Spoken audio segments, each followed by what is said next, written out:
তারেক রহমান জানেন নাকি 5ই আগস্টের নায়ক আপনি? হুম, 5ই আগস্টের নায়ক আপনি। হাসতেছি কেন জানেন? আহ, আগে আওয়ামী লীগের নেতা কর্মী বা এমপি মন্ত্রীদের কথাবার্তা শুনলে আর বক্তব্য শুনলে বিনোদন পাইতাম, হাসতাম খুব।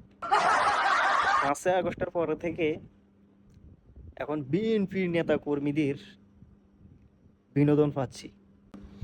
কিছুদিন আগে দেখলাম একটা ভিডিও, মানে সোশ্যাল মিডিয়াতে একটা ব্যক্তি খুব ভাইরাল হয়েছে, বান্দরের মতন নাচানাচি করতেছে, কুকুরের মতো ঘেউ ঘেউ করতেছে, কুকুর ডান্স বান্দর ডান্স সব দিতেছে। আজকে ফেসবুকে স্ক্রল করতে করতে দেখতেছি সেই লোকটা একটা স্লোগান দিচ্ছে যে তারেক রহমান জানেন নাকি 5ই আগস্টের নায়ক আপনি। এই যে তেল সাটা, ফাঁসাটা আর তেল মারা এই নেতা কর্মীগুলো বিগত 16-17 বছর কোন জঙ্গলে পলাতক ছিল ভাই, এখন 5ই আগস্টের পর থেকে বিলেয় হয়ে গেছে ভাগ। রাস্তায় তারা স্লোগান দিচ্ছে যে তারেক রহমান জানেন নাকি 5ই আগস্টের নায়ক আপনি। বিশ্বাস যদি করেন ভাই, এই ভিডিওটা দেখার পর আমি এই ভিডিওটা না বানাইয়া পারলাম না। মানে খুব বিনোদন পাইছি, আমি খুব বিনোদন পাইছি। এই যে এই স্লোগানটা যারা দিতেছে, যারা এই তেল মারা স্লোগান দিতেছে, কেন দিতেছে জানেন?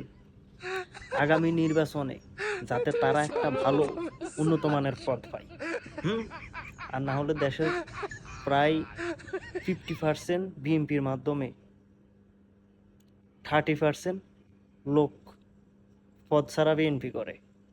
আর যে 20%, 20% যারা স্লোগান দেয়, তারা কিন্তু পদ পাওয়ার লোভে এই তেল ছাটা মার্কা, ফাঁসাটা মার্কা স্লোগান দিচ্ছে।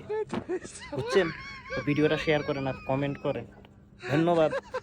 হুম, আন্দোলন করছে কারা, ক্রেডিট নিতেছে কারা? বুঝছেন? ভালো লাগে।